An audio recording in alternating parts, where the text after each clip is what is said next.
Hello प्यारे बच्चों, base 360 के ऑनलाइन प्लेटफॉर्म पर एक बार फिर से आप सभी का स्वागत है। तो आइए, टॉपिक चल रहा था सिंटैक्स करेक्शन ऑफ सेंटेंस। तो प्यारे बच्चों, सिंटैक्स करेक्शन ऑफ सेंटेंस में हम लोगों ने देख लिया है 2017 का। अभी तक हमने क्या देखा? 2017 का हम देखे हैं। 2017 का जो भी हमारा जो है, देखिए 2017 में हमारा क्या चल रहा था। 2017 में जैसे कि आइए देखते हैं। ठीक, 2017 में हमने देखा ना कि 17, अब हमारा 2000 क्या है, 17 हमने देख लिया। 2000 कौन सा, 17 के हमने सारे क्वेश्चन देख लिए जो भी बोर्ड में आए। आज हम लोग देखेंगे 2018 के जितने भी यूपी बोर्ड की परीक्षा में आए हुए इंपॉर्टेंट क्वेश्चन हैं, उनको हम लोग देखते हैं। चलिए, तो समय को वेस्ट न करते हुए हम लोग शुरू करते हैं। आइए प्यारे बच्चों, देखते हैं कहाँ पर क्या गलती है। क्या कह रहा है, देखिए कह रहा है all the furnitures was destroyed. क्या कह रहा है, all the furnitures was destroyed. तो प्यारे बच्चों, यहाँ पर देखिए जो आपके फर्नीचर है, क्या है, फर्नीचर। फर्नीचर होता है, ये समझ लीजिए क्या होता है, फर्नीचर होता है, ना कि क्या होता है, फर्नीचर्स होता है, ना कि क्या होता है, फर्नीचर्स। अगर आप एस लगाकर इसको फर्नीचर्स कर रहे हैं तो ये क्या हो जाएगा, आपका गलत हो जाएगा। क्या हो जाएगा, गलत हो जाएगा। और ये जान लीजिए ऑलरेडी किस फॉर्म में होता है, प्लूरल फॉर्म में। क्या होता है, प्लूरल फॉर्म में होता है। और फर्नीचर का मतलब जैसे आप जान लीजिए कि ये एक कुर्सी है, ये एक मेज है ना, ये एक टेबल है, तो आप इनको सभी को क्या बोलेंगे, इनको सभी को आप बोलेंगे कि फर्नीचर है ना, ये सभी बोलेंगे ना फर्नीचर है। मान लीजिए मैंने क्या कहा, ये एक क्या है, कुर्सी है, ठीक।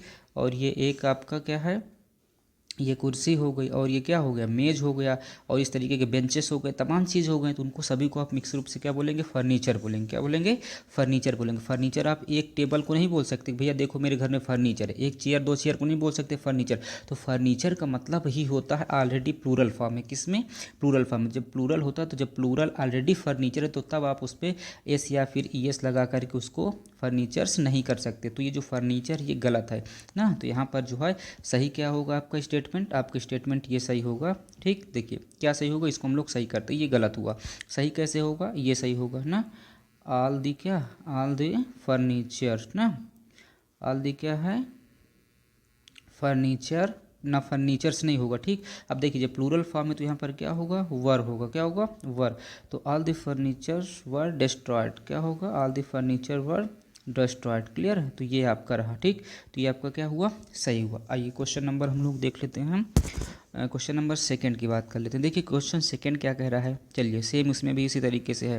क्वेश्चन सेकंड हमारा कह रहा है, देखिए क्वेश्चन सेकंड कह रहा the summons have been issued, the summons have been issued. प्यारे बच्चों देखिए जो सम्मन है ये क्या है, सम्मन। ये सम्मन जो होता है, ये सम्मन जो है, ये देखिए ये क्या है, ये जो आपका सम्मन्स है, ठीक है। ये देखने में एस लगा है और ऐसा लग रहा है ये आपका प्लूरल है। क्या है, प्लूरल है। लेकिन प्यारे बच्चे आप जान लीजिए आपके क्या है, सिंगुलर है। क्या है, सिंगुलर है। इसके पहले भी मैंने कई ऐसे वर्ड बताए थे जो कि देखने में तो प्लूरल लगते हैं लेकिन होते क्या है, सिंगुलर। जैसे मैंने बताया था न्यूज़ है, क्या है, न्यूज़ देखने को आपको प्लूरल लग रहा है लेकिन क्या है, सिंगुलर है। मैंने कहा फिजिक्स है, क्या है, मैंने कहा फिजिक्स है, ठीक।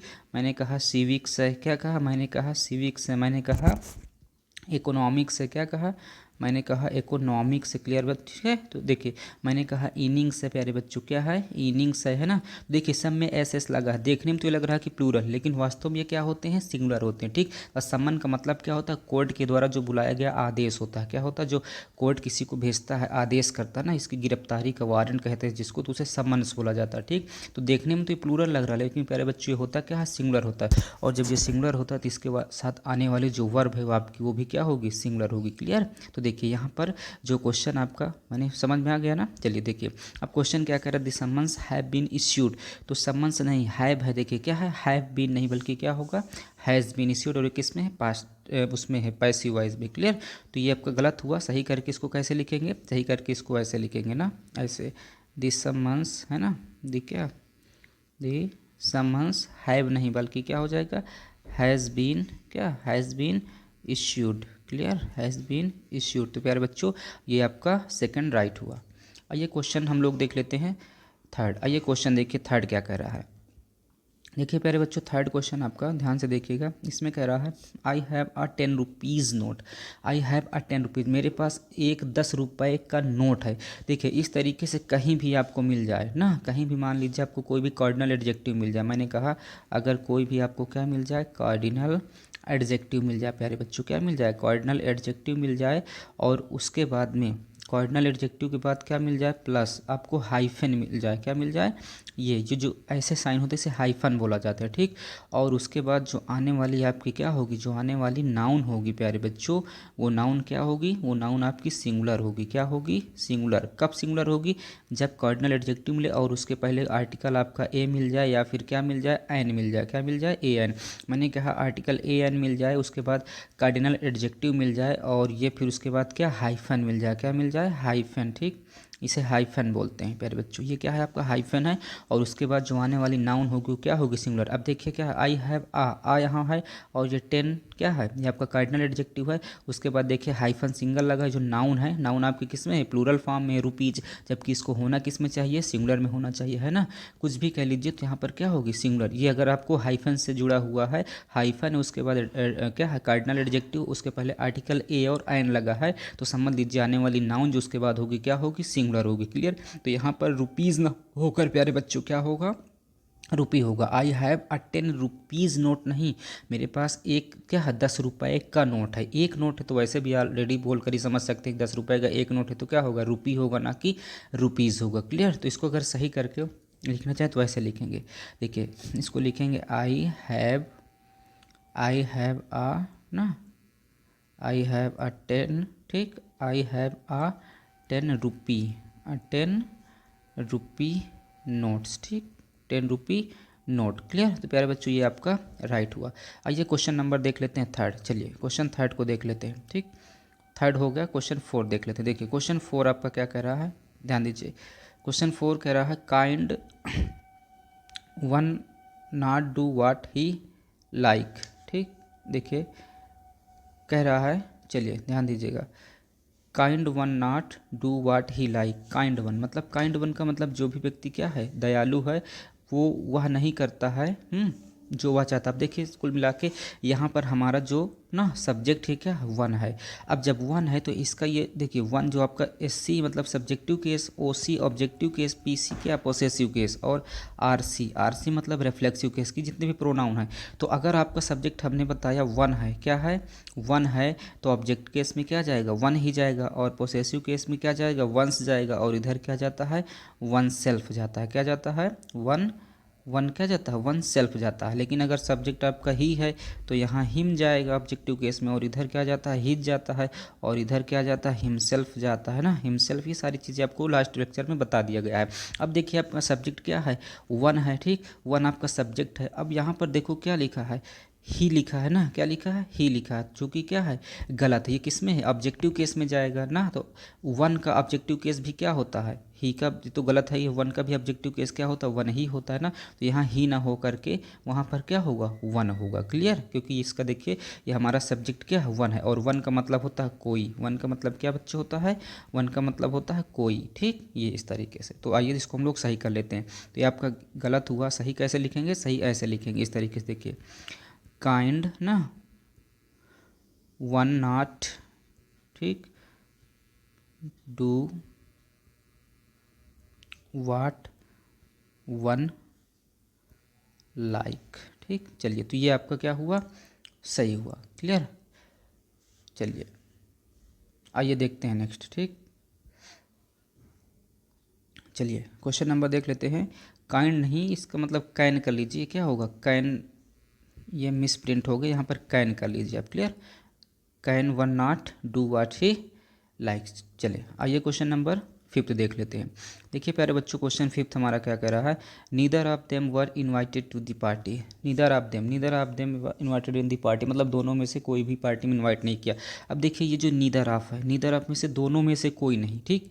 नीदर ऑफ देम का मतलब दोनों में से क्या है, दोनों में से क्या, दोनों में से कोई नहीं, ठीक। अब दोनों में से जब कोई नहीं मतलब एक की बात हो रही है, एक की बात हो रही है, तो इसको जो आने वाली जो आपकी क्या होगी, वर्ब होगी, वो भी कैसी होगी, सिंगुलर होगी, ठीक।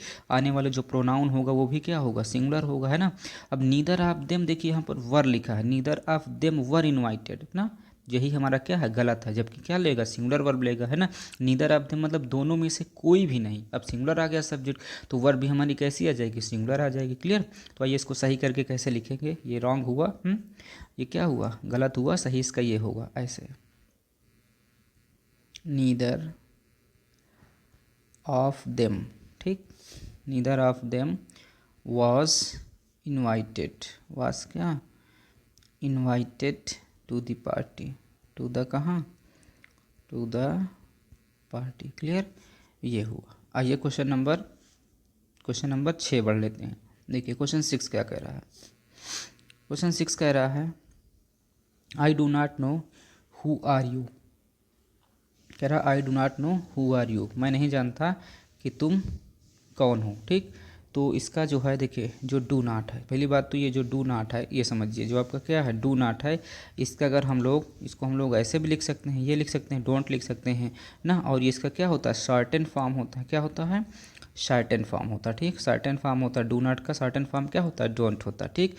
तो इसके जगह तो डोंट लिखा जा सकता है या डू नॉट भी लिखे, कोई दिक्कत है। अब आई डोंट नो या I do not know who are you ना, हु आर यू कि हु यू आर, क्या होता है हु आर यू नहीं बल्कि क्या हो जाएगा हु यू आर, क्योंकि यहाँ जो हु है ये आपका रिलेटिव प्रोनाउन है ना कि ये क्वेश्चन पूछ रहा। अगर क्वेश्चन पूछने का काम करता तो लास्ट में आपका क्या जाता, क्वेश्चन मार्क जाता, लेकिन यहाँ पर ये रिलेटिव प्रोनाउन का काम कर रहा है, क्वेश्चन को जोड़ रहा है दूसरी क्लास को, इसलिए आपका रिलेटिव प्रोनाउन है ना कि आपका क्वेश्चन वर्ड है ना। तो इसको आप ऐसे सही करके लिखेंगे, क्या करके लिखेंगे, आई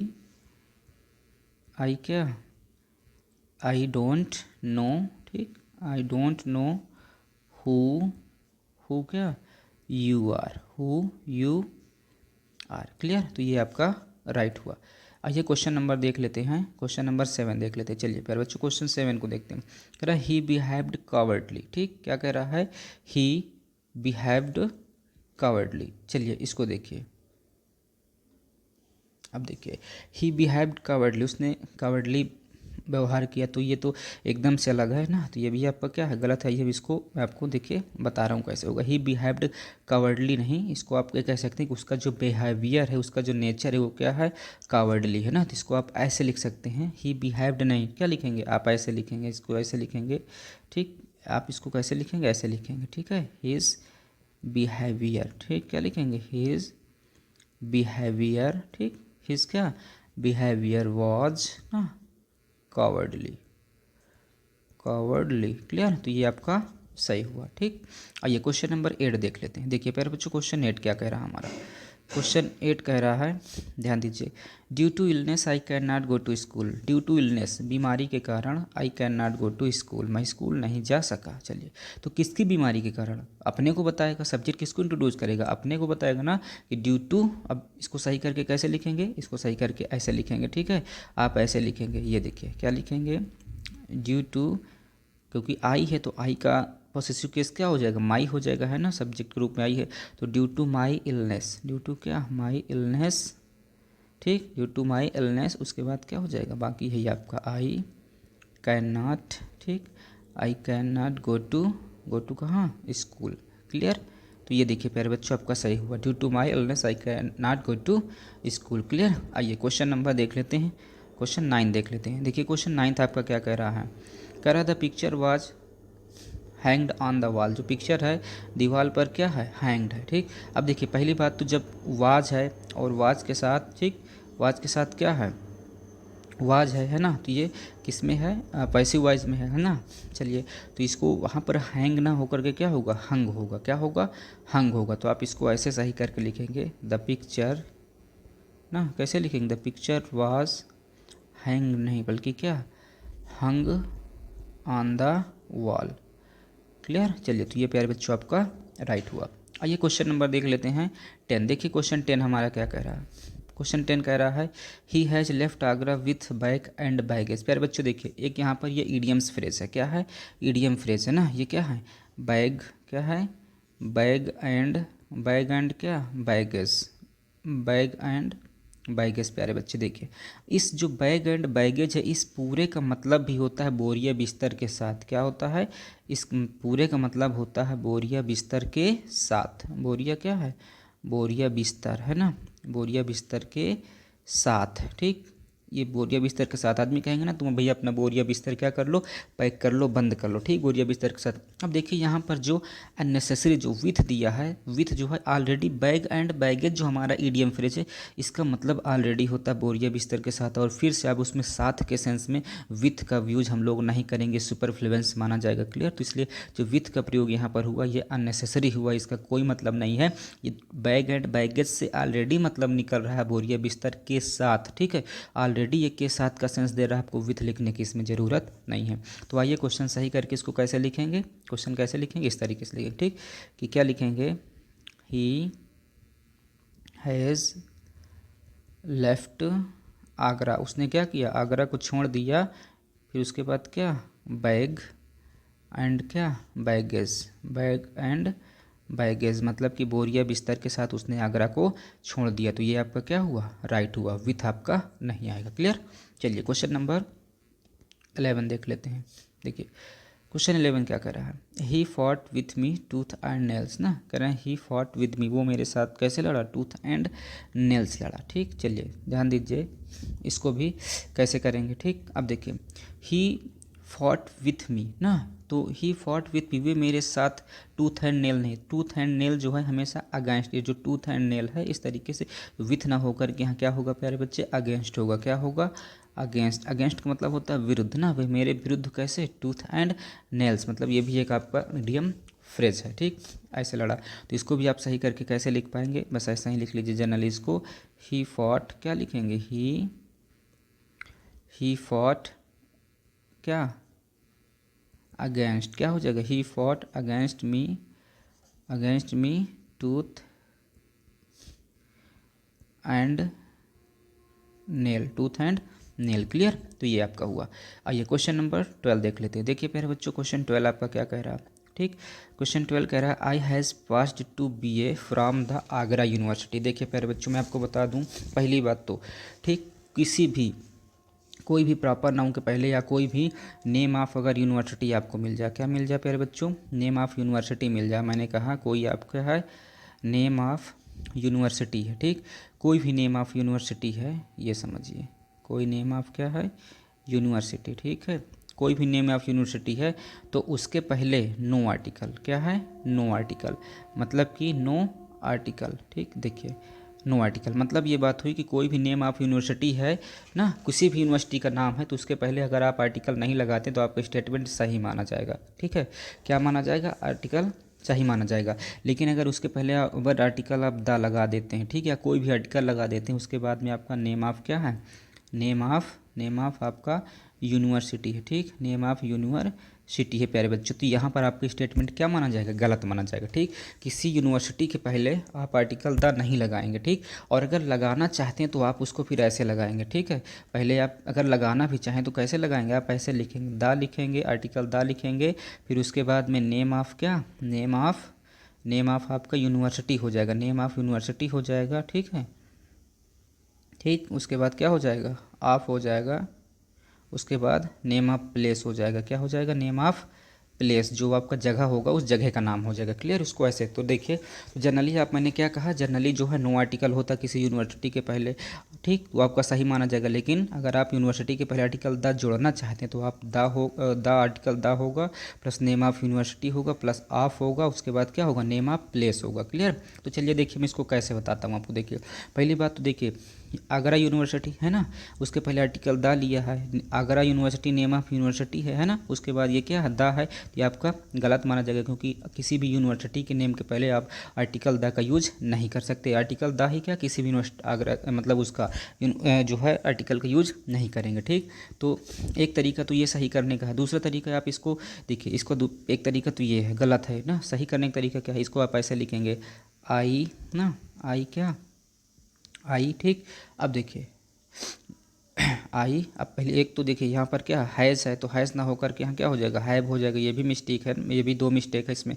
तो आई हैव पास्ट क्या हो जाएगा, आई हैव पास्ड टू क्या, BA। ठीक, I have passed to BA from क्या, फ्रॉम आपका द नहीं रहेगा, बस क्या हो जाएगा, आगरा यूनिवर्सिटी। क्या हो जाएगा प्यारे बच्चे, फ्रॉम आगरा यूनिवर्सिटी। ठीक, फ्रॉम आगरा यूनिवर्सिटी। देखिए एक तो आपका ये तरीका हुआ, ठीक। I have passed to B A from Agra university, मतलब हॉस्टल दहाला हटा दीजिए। दूसरा अगर आप इसको सही करके लिखना चाहते हैं तो आप इसको दूसरा मेथड और ऐसे भी लिख सकते हैं। और इसे कैसे लिखेंगे, आई से लिखेंगे, ठीक है। आई हैव पास्ड, ठीक, to B A, I have passed to B A from, अब अगर आप द जोड़ना चाहते हैं तो ऐसे लिखिए, फ्रॉम द लिखें, अब उसके बाद यूनिवर्सिटी लिख लिए, ठीक है, फ्रॉम द यूनिवर्सिटी, ठीक प्यारे बच्चे, फ्रॉम द यूनिवर्सिटी। अब यहाँ पर क्या लिखिए, ऑफ लिखिए। अब उसके बाद में क्या लिखेंगे, नेम ऑफ प्लेस लिखेंगे, तो from the university of Agra, ठीक, क्या लिखे, from the university of Agra. दूसरा तरीका ये हुआ, ठीक। देखिए एक बना I have passed to B A from Agra university, दूसरा क्या बना, I have passed to B A from the university of Agra. Clear प्यारे बच्चों, तो ये हुआ। देखिए इसको दो तरीके से हमने बनाया, क्लियर। चलिए तो दोनों बहुत ध्यान से आपको देखना है, किसी भी यूनिवर्सिटी के पहले आर्टिकल द नहीं लगेगा, ठीक। और अगर लगाना है तो द लगाइए, उसके बाद यूनिवर्सिटी वर्ड लिखिए, उसके बाद ऑफ लिखिए, उसके बाद नेम ऑफ प्लेस लिखिए, तब आपका क्या होगा, सही होगा। क्लियर। चलिए क्वेश्चन नंबर बढ़ते हैं 13 की तरफ। आइए क्वेश्चन 13 देख लेते हैं। देखिए प्यारे बच्चों क्वेश्चन 13 हमारा क्या कह रहा है, कह रहा है I am ill for today ना, I am ill for today. अब फॉर, देखिए I am ill for today नहीं, फॉर क्या, 2 डेज, ये थोड़ा सा गलत लिखा, I am ill for 2 days होगा, इसको 2 डेज कर लीजिए ऐसे। फॉर क्या है, 2 डेज, मैं 2 दिनों से क्या हूँ, बीमार हूँ, ठीक, ये मिस प्रिंट था। चलिए तो देखिए पहली बात मैंने बताया था कि जो फॉर है वो किसके साथ आता है, अनिश्चित समय के लिए आता है ना, और जो सिंस होता है वो क्या होता है, निश्चित समय के लिए आता है। पीछे एक वीडियो में इसको बहुत ही स्पष्ट रूप से बताया जा चुका है, जहाँ पर सिंस आएगा कहाँ पर फॉर आएगा, है ना। तो इसको हम लोग जो है बस ऐसे ही कर लेते हैं। अगर सिंस फॉर का मैं यूज़ करता हूँ बहुत बड़ा हो जाएगा, तो इसलिए बस डायरेक्ट हम लोग देख लेते हैं ना। तो क्या हो जाएगा, आई एम इल फॉर नहीं, इसकी जगह क्या हो जाएगा, सिंस, कब, सिंस 2 डेज, मैं कितने दिनों से बीमार हूँ, 2 दिनों से, तो सिंस 2 डेज ना, सिंस 2 क्या है, सिंस 2 डेज। क्लियर। तो ये आपका प्यारे बच्चे राइट हुआ। आइए क्वेश्चन देख लेते हैं 14। देखिए क्वेश्चन 14 हमारा क्या कह रहा है, क्वेश्चन 14 क्या कह रहा है, व्हेन हरी केम, जब हरी आया, then his father was not there, तब उसके पापा वहाँ नहीं थे। When Hari came then his father was not there ना, जब हरी आया तब उसके पापा वहाँ नहीं थे, ठीक। चलिए तो इसको सही करिए, चलिए कोशिश करिए सही करने की। चलिए चलिए अब देखिए क्या कह रहा है, when Hari came there his father was not there. अब व्हेन हरी केम देयर, जब हरी वहाँ आया, देन तब, तो यहाँ पर जो देन लिखा हुआ है ये देन आपका, अगर इस आप देन का यूज़ ना करके इसके सिंपल क्या कर सकते हैं, आप कॉमा का यूज़ करेंगे तब भी इसके किसका सेंस निकलेगा, इससे किसका, देन का ही सेंस निकलेगा ना। तो इसको आप कैसे सही करके लिख पाएंगे, इसको सही करके ऐसे लिख सकते हैं ना, ऐसे लिख दीजिए, व्हेन हरी, है ना, व्हेन हरी क्या, केम, ठीक। अब यहाँ देन न लेकर के यहाँ क्या करिए, कॉमा लगाइए, अब उसके बाद क्या, बस ऐसे लिख लीजिए, हिज फादर, ठीक, हिज फादर वॉज नॉट, है ना, वॉज नॉट देयर, उसके पापा वहाँ नहीं थे। क्लियर। तो मैंने कहा देन न लेकर के उसके जगह क्या करेंगे, कॉमा करेंगे, और कॉमा ऑलरेडी किसका सेंस देगा, देन का ही सेंस देगा। क्लियर। तो चलिए क्वेश्चन हम लोग देख लेते हैं, ठीक। आइए क्वेश्चन हम लोग कौन सा देख लेते हैं, क्वेश्चन देख लेते हैं 15। चलिए क्वेश्चन 15 आपका क्या कह रहा है, देखिए क्वेश्चन 15 कह रहा है, देखिए sheep and goats are grazing in the field ना, कह रहा है sheep are goats are grazing. देखिए शीप जो है, ठीक है, ये क्या है, शीप जो ऐसा वर्ड है जो कि सिंगुलर और प्लूरल, ये किस में सिंगुलर हो और चाहे क्या हो प्लूरल हो, दोनों में एक समान होता है। एंड है, गोट है, ये प्लूरल फॉर्म में, कोई दिक्कत नहीं, इसके साथ आने वाली वर्ब भी प्लूरल है, सही है, कोई दिक्कत नहीं, ये पूरा स्टेटमेंट आपका क्या है, सही, इसमें कोई भी गड़बड़ी नहीं है। क्लियर। चलिए क्वेश्चन हम लोग देखते हैं। आइए 17 क्वेश्चन देख लेते हैं, आइए 16 देखते हैं, सॉरी 16 क्या कह रहा है, देखिए क्वेश्चन 16 देखते हैं। क्वेश्चन 16 कह रहा है, neither of them tell a lie ना, नीदर ऑफ देम क्या है, टेल अ लाई, कोई भी झूठ ना नहीं बोलता है। चलिए इसको सही करिए, चलिए देखिए neither of them tell a lie, तो प्यारे बच्चे नीदर ऑफ देम के जगह हम लोग क्या वर्ड यूज़ कर सकते हैं, यहाँ पर नन ऑफ देम कर सकते हैं, क्या कर सकते हैं, नन, क्या कर सकते हैं, नन ऑफ ना, नन ऑफ देम। अब टेल अ लाई सिंगुलर हो जाएगा तो क्या हो जाएगा, टेल्स अ लाई। क्या हो जाएगा, टेल्स अ लाई। ठीक, तो ये आपका सही हुआ। नीदर ऑफ देम नहीं, बल्कि नीदर ऑफ की जगह क्या हो जाएगा, नन ऑफ देम ना। क्या हुआ, none of them tells a lie, मतलब कोई भी झूठ नहीं बोलता है। क्लियर। आइए क्वेश्चन नंबर 17 देखते हैं। देखिए क्वेश्चन 17 क्या कह रहा है। क्वेश्चन 17 हमारा कह रहा है I am short in money. प्यारे बच्चे देखिए, शॉर्ट इन मनी नहीं होता, हमेशा शॉर्ट ऑफ मनी होता है। क्या होता है, शॉर्ट ऑफ मनी होता है, मतलब मेरे पास पैसे नहीं है, मैं पैसे से एकदम भी कंगाल हूँ, इसका मतलब ये कह लीजिए ना। तो I am short of money होता, ना कि शॉर्ट इन मनी। तो इसको आप सही करके लिखेंगे तो आप इसको ऐसे लिख सकते हैं, आई एम ना, आई एम क्या, शॉर्ट है ना, शॉर्ट इन मनी नहीं, बल्कि क्या, short of money. Short of money, इसे जो हमारा ये फ्रेज है, इस पूरे का मतलब होता है शॉर्ट ऑफ मनी होना, मतलब एकदम से गरीब होना, कंगाल होना, जिसके पास कुछ भी पैसे नहीं है। क्लियर। तो ये आपका क्वेश्चन 17 हुआ। आइए क्वेश्चन 18 की बात कर लेते हैं। देखिए क्वेश्चन 18 हमारा क्या कह रहा है, कह रहा है he is very angry of me. प्यारे बच्चे देख लीजिए, ये भी आपका किससे रिलेटेड है, ये प्रेपोजिशन से एरर कराया गया है ना। तो यहाँ समझ लीजिए एक वर्ड क्या है, एंग्री है। क्या है, एंग्री। अब प्यारे बच्चे समझ लीजिए, जो एंग्री है, इस एंग्री के साथ हमेशा हमेशा आपका जो आने वाला प्रेपोजिशन है वो क्या है, विथ होगा। क्या होगा, विथ होगा। ठीक, विथ होगा। और जब किसी पर्सन से कोई गुस्सा होता है ना, तो वहाँ पर एंग्री के साथ हमेशा विथ आता है, ये फिक्स प्रीपोजिशन अपने साथ लेता है, उसके साथ और ऑफ है, फॉर है, बट है, इस तरीके का कोई भी प्रीपोजिशन नहीं आएगा। तो ऑलरेडी क्या होगा, उसके साथ जो फिक्स प्रीपोजिशन आएगा वो क्या होगा, विथ होगा। क्लियर।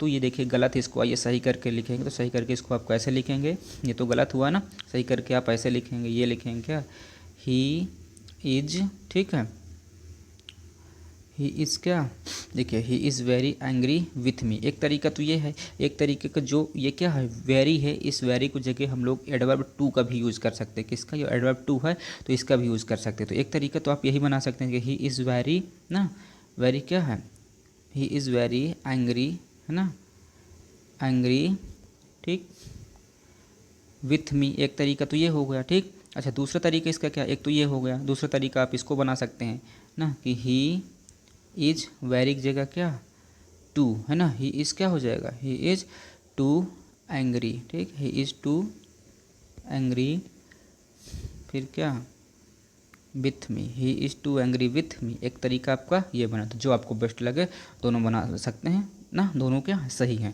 चलिए क्वेश्चन नंबर हम लोग देख लेते हैं। देखिए क्वेश्चन हमारा क्या है, क्वेश्चन है 19। देखिए प्यारे बच्चों क्वेश्चन 19 क्या कह रहा है, कह रहा है let us consider this point farther. देखिए एक बच्चे, प्यारे बच्चे यहाँ पर भी आपका क्या है, ये प्रीपोजिशन ही है। एक होता है आपका फर्दर, देखिए एक आपका क्या होता है, एक होता है, ये होता है फार्दर, एक ये है, ठीक, और ये होता फर्दर, क्या होता है, फर्दर होता है। ठीक, ये जो फार्दर है ये मतलब और आगे ना, ये डिस्टेंस को शो करता है, किसको, डिस्टेंस को शो करता है। और ये इसका मतलब होता है आगे, मतलब कोई स्टेटमेंट जैसे आप कह रहे हैं तो उसका मतलब क्या है, आगे के सेंस से। तो let us consider this point farther, इस पॉइंट को और आगे कंसीडर करें डिस्टेंस में, कि इस पॉइंट को आगे फर्दर डिस्कस करें। मतलब आप क्या करेंगे, फर्दर करेंगे, ना कि क्या करेंगे, फार्दर करेंगे। तो फार्दर की जगह क्या हो जाएगा, फर्दर हो जाएगा। क्लियर। तो प्यारे बच्चों यही आपकी गलती, तो बस इसको आप ऐसे जनरली कर देंगे ना, लेटस या क्या, लेट्स भी कर सकते हैं, लेट्स कंसीडर है ना, लेट्स क्या, कंसीडर दिस पॉइंट है ना, दिस पॉइंट फर्दर। ठीक, ये आपका सही हुआ। क्लियर, ये आपका राइट है। आइए क्वेश्चन नंबर 20 देख लेते हैं प्यारे बच्चे। देखिए क्वेश्चन 20 हमारा क्या कह रहा है, do you approve with my idea ना। क्या कह रहा है, do you approve with my idea, तो मेरे आइडिया से ना अप्रूव हो। तो देखिए यहाँ पर भी जो विथ लगाया हुआ है प्यारे बच्चों, ये आपका क्या है, अननेसेसरी है, इसका भी कोई मतलब नहीं है। तो इसको डू हटा करके आप सिंपली लिख सकते हैं कि ना, अब do you approve my idea, मतलब इसका ऑलरेडी मतलब है क्या, आप मेरे विचारों से सहमत हैं। अब विचारों के साथ सहमत है, ऐसा तो सेंस होगा नहीं ना, यहाँ विथ का मतलब विचारों के साथ सहमत हैं। लेकिन जनरली ये कहते हैं do you approve my idea है ना, आप विचारों से सहमत, ऑलरेडी उसी सेंस में आ गया। तो बस आप इसको ऐसा ही लिखेंगे, डू यू क्या लिखेंगे, डू यू अप्रूव है ना, डू यू क्या अप्रूव माई आइडिया। क्लियर प्यारे बच्चे, तो ये आपका सही हुआ। क्लियर। तो इस तरीके से हमने देखिए कितने क्वेश्चन देखा, 20 क्वेश्चन देखा इस सीरीज़ 2018 सीरीज़ के।